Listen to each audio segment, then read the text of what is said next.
Hey everyone, it's Simone, and I am here with Bella Crystal. Last week we came live and we did a mirroring presence session, and Bella spoke through what was really present for her. It was super powerful.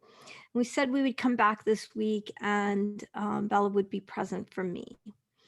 Bella, do you want to add anything before we go forward? No, I'm happy we're here again, and I'm gonna sit in so I can be present with you. I'm gonna sit down in my chair and kind of invite you to do the same. And maybe take a couple of deep breaths, and maybe even close your eyes before you allow whatever wants to come through you to come through, and I'm here for you.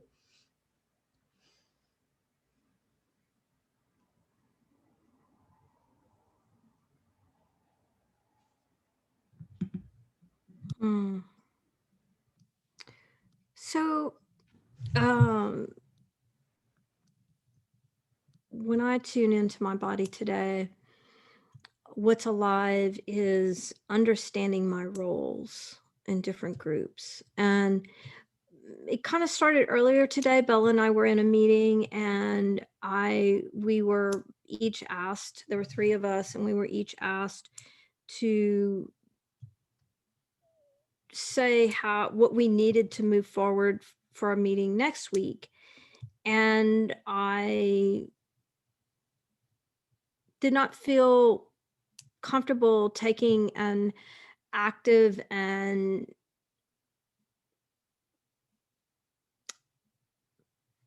spotlighted role in reaching out to community. And Bella pushed me on that a little bit. She's, and I'm frequently the person who's like, I don't need to be the face of anything. I love doing this work. I will be present, but I'm often the one who is really happy to work in the background. And so, Bella pushed me a little bit on it, and I really tuned in and I understood why, because my role in that group is somewhat undefined and unrecognized. And I don't need a title, but when I'm choosing to be the public face of something, I think that clarity is clear, clarity helps with the whole process. So Bella, when you just asked me that just now, and I went into my body, like really kind of I saw the words understanding roles, and maybe it's bigger than just these three things, because when I tune into my body, there's kind of like a pit, it's like an emptiness, like, so I'm wondering, do I understand my role in many places in my life? Um, and when we talked about that in our earlier meeting, we're involved in an organization, and it's big, and there are a lot of moving parts, and we're just, and I see my role in that as somewhat small, though powerful, and we were talking about the clarity of understanding our roles, like from a big perspective, but then also the individual's perspective. And I feel like it's important to um,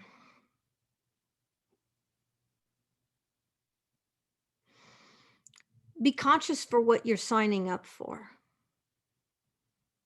You know, that sometimes we sign up for things because it's exciting and we want to be a part of it. And sometimes are we signing up because we're afraid we'll miss out on something, that if we don't sign up now, our opportunity might pass us by. And so do we race for that opportunity, fearing that the correct opportunity, or the opportunity that is actually in alignment, will pass us by? And I think that it's important to really think about our motivation. I mean, I understand my own motivations for signing up for things. I don't always know my role, you know? Uh, and I realized that that clarity for me is super important because when I know what my role is, I can stay in my lane. I don't need to, I don't need the, I don't need a title. I just need to know what my role is. And maybe that's because I'm a projector and I understand that without the invitation, if I insert myself, it's not going to be received. And I get that so deeply. And then, my work with you, you have been the constant invitation to me. And so I feel so received by you that, oh gosh, like I'm feeling the love of that in my life to feel, so received by someone. It's a powerful thing for a projector. Almost in a sense from you, I feel like this blanket receiving, like I receive you. And I so totally feel like that with you. And it's so powerful in my life. It's really amazing.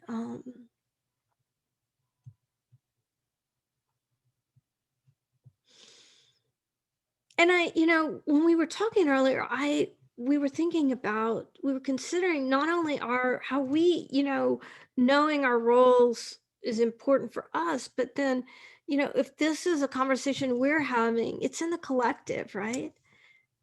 How many of us are confused about what our roles are, what we're signing up for, where are our invitations, what are we responding to, and yeah, so that's what's present for me. Thank you, Simone. I resonate with you. And when I listen, what I hear, what I see, what I feel is a person that wants to give so much value. I here we are, and in a way it's an opportunity for you to speak your body, your heart, what's present. And even though it's you for you, you are making sure that there is a value for whoever is watching, and there is an inquiry for all of us. So I really like, I feel your heart of how much you want to give value, and it almost feels like some of the clarity that you're asking for in roles, if it's almost that you want to make sure that you can give value, because if it's clear, at least you know your role. So I'm wondering, I mean, that is where it kind of, yeah, where the focus seemed to me. And I wonder what the underlying, even maybe pressure, because I would love you to be able to kind of relax and not have like, feel like you have to give value and not care about. There's something here where I'm wondering, oh my God, like even when she gets to just speak her body, she wants to give and give and give. And I know charity is your pearl, but that's what I'm noticing. And I wonder if there's anything, alive around that.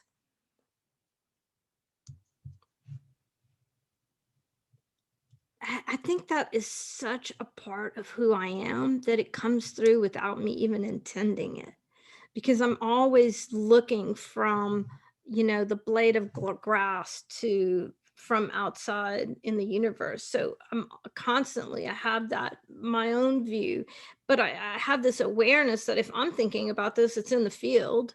We're all thinking about it, and I just don't know what you out there are thinking about it and what's in your life, but I know it's alive. So I think it just comes out of me like that, because I do have like an eagle, I can see the blade of black grass and the whole picture all at once. So as I'm processing, I'm not even intending that. It's just how it comes through. It's how I think, it's how I feel. It's really just a part of me. I don't feel like it's a like I'm sacrificing or ignoring anything. To force myself to think differently would feel odd. Mhm. Um, And I wonder, the other thing that I heard was that the most beautiful thing for you is to be received. So I would love you to feel into that as well, Mm, and maybe open up around what that is, to feel received, what that means. Um, and maybe if there is, something about not feeling received, that when you know your role, there is a bigger chance of being received. Like, is there, what can you mm, say around that? Because that felt like it was important to you, being received. mm. I think what's coming through is a lot. A story of when I was a child is coming through, and so I want to trust that quantum storytelling. And for me, I think it's really discerning when I'm truly received and when I'm not. You know, because there are a lot of people who indicate or say they are receiving me, but they're really not. Their energy is not there. And that's confusing for me because I want to believe what people say, but what they say and the energy underneath is often different. And maybe they're not even aware of it, but I'm hyper aware of it. I'm like without even trying aware of it. And my son often says to me, "Mom, you're engaging with people at their soul level consciousness and they're in human embodiment." Remember, you know? And that's true, so I have to remember that. But here's a story. I don't know why the story's coming through. It's a story of childhood. So when I was a little girl, my grandfather owned a lot of land, and he gave every one of his sons a piece of land. He also offered a piece of land to his daughter who married, and she chose a piece of property that was in another town that was next to her husband's family. So my aunt didn't live in the compound, if you will. And so all of my father's brothers received their property and built on their homes right away, and had all their children in these homes, in this homestead, kind of in this compound. My dad did not build his home there until I think I was 8. So all of my cousins were literally born in these homes, and they all grew up together. And they knew me because for a while I lived with my grandparents across the street, and then my parents moved away when I was like 4. So then from 4.5 to 8, I didn't live in a compound on the street. And when I came back, everybody there had their relationships and their groups. And what I very quickly learned was that inserting myself where I wasn't really invited didn't feel good in my body. And I could feel, I knew my cousins loved me, but they had their lives and they had their groups and everything was established.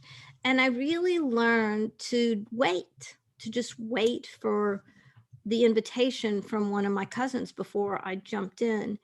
And even when I was invited as a child, sometimes I know they just invited me because they didn't want to feel bad about themselves, because I would just sit there in my own yard and and have my own experience. And um,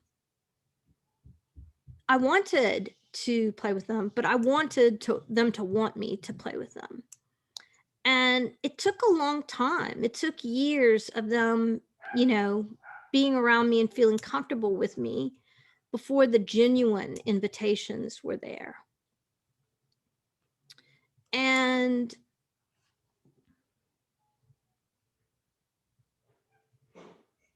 I don't know why that story is coming through today.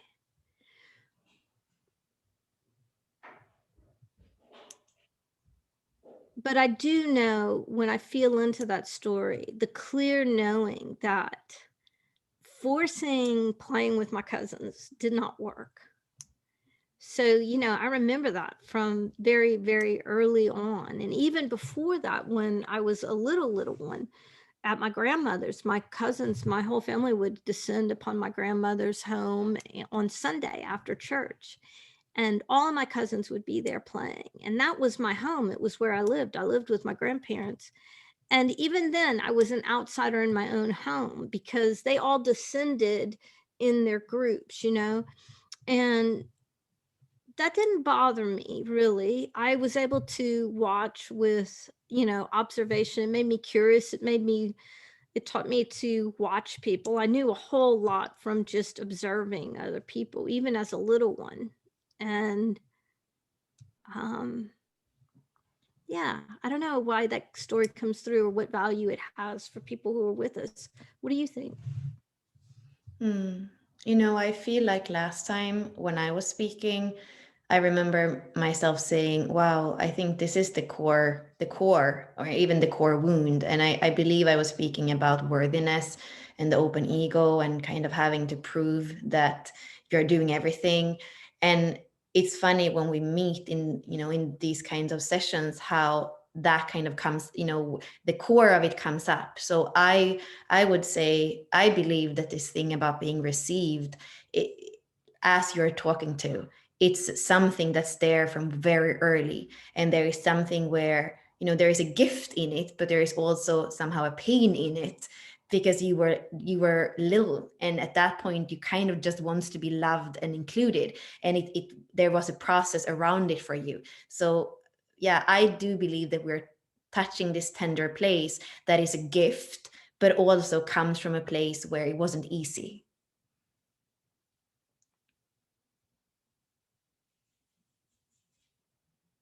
Yeah, that feels like it was a gift to learn that as a child, not knowing I was a projector, to learn at a very early age. It does not feel good in your body to insert yourself in a group where don't you weren't invited, because I grew up knowing that I didn't want to go to a party I wasn't invited to. It wasn't going to work out well for me. I learned that as a little bitty one. So as a projector, what a great gift, right? To have my family teach me there. Yeah, that. And also, yeah, the sadness of a child who just wants to play, right? Yeah.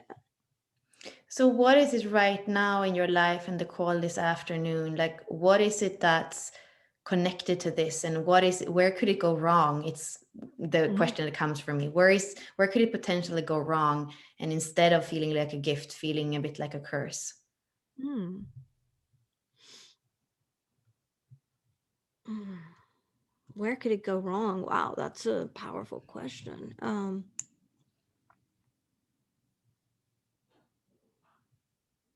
Well, it goes wrong if I receive an invitation that the energy doesn't match the invitation. Mhm. And it can go wrong if I don't follow my knowing of that's not the place for me to go. And having, like today, because we're so close, and when you say, wait a second, and you push me to really explore why that is. I got there really quickly. Oh, I don't know what my role is here. My role is not defined, and that's kind of scary. So that having the courage to receive my knowing. Wait a second here. What's being said is not the energy underneath this. Pausing and either figuring it out or having the courage to say to people, hey, wait a second, this doesn't, these what's being said and what I know to be true and what I feel in the vibration, they're not matching yet. Can you help me? Sometimes I talk about feeling clunky because I have so much fire, and also probably because I have so much knowing, about things that I just know something without knowing the reason why. And I also know that people who may know me peripherally, but don't really know me, are afraid of me. They feel, after learning about being a projector and how my auric field works, I understood that, oh, people can feel my penetrating aura, right? So that can make people be like, oh, what? But also when people have experienced me, I notice that people can be afraid of me when they're not being, um, maybe truthful with themselves. Maybe they understand that even without trying, that penetrating gaze, I get it. I may not know why. And honestly, I don't have any judgment. I just know, I think you know this about me. I just will notice something, right? But I don't have any judgment about it. Um, Mm. because I know that all souls are. You called me out once on this. You said, "Do you remember this conversation?" I love this conversation we had. You were like, "For you, everything is beautiful." Do you remember that conversation? I was like, "Because souls are beautiful. I've never met a soul that wasn't beautiful." So, to me, beauty is alignment, is a clarity of consciousness. That's beauty. Mm. I feel the energy as well of the little girl, and maybe I'm not sure if I'm picking up on what's there, but I feel the energy of the little girl that had to kind of live through an experience to know what it really was with the cousins, or maybe living through an experience where she wasn't invited, and have to live through that with what, the fragmentation, or the dissonance that was there. And the adult that now says, wait a moment, I don't have to live through it. If I feel the distance from the beginning, I can call it out, and then I don't have to live through it. So there is something there where it feels like you are taking responsibility for the child, and parenting her in a way so that she doesn't have to go through what's unnecessary when you as an adult already feel the dissonance. Oh my God. I love that. I'm going to go back and listen to the replay. You were so spot on. So I'm going to give you an example from my life. So before we started recording, y'all, I said to Bella, "This is the worst haircut of my life." Okay, I'm just going to show you. It does. None of the lines are right. I don't know if you can see it. I mean, I've been trimming on it, but like, I can't make it do. I have to. I mean, it took me like 40 minutes to just get this out of it, and I usually spend like 3 to 5 minutes on my hair. It's like I don't spend a lot of time on this. And so I just had my hair done this week, and the woman who does it, I love the way she does my collar. And the day after I was fixing my hair, and I said to my friend Elizabeth, who lives with me, I said, "This haircut sucks." And she told me to call her and let her know. So I'm going to call her and I'm going to go back. And Elizabeth says to me, "You've given her 4 chances. She hasn't cut your hair right once. You have been pains, and this is the worst of the four. Do you really need to go back and be patient?" And I kind of sat there because I was feeling all of this stuff in my body. Like, I've got to go back. I've got to call her. I got to tell her it's not good. And I can't do this for 6 weeks. And then Elizabeth said to me, "Did you really need to go back and do this again?" And I was like, I threw my paddles out and I was like, "No, I don't. I can find someone else. I don't have to suffer through, the fifth bad haircut," right?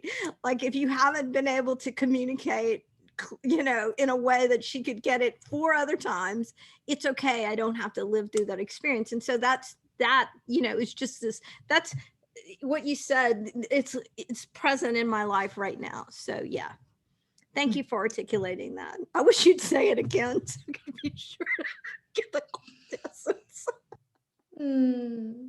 Yeah, Simone, I mean, it's beautiful with your storytelling, even when you get to just be, witnessed. There, like you say, there is still a natural part of you that's just storytelling, which is beautiful for everybody. So, thank you for your storytelling. And is there anything else you want to say before we close out and go to the inner circle and do our Q&A with those peeps? No, thank you for witnessing me, and I appreciate it. I feel so much lighter in my body, and I'm going to admit I was a little nervous about doing this with you, because we have done this so many times. I know I can be going here and it goes way off over here. And I was like, ah.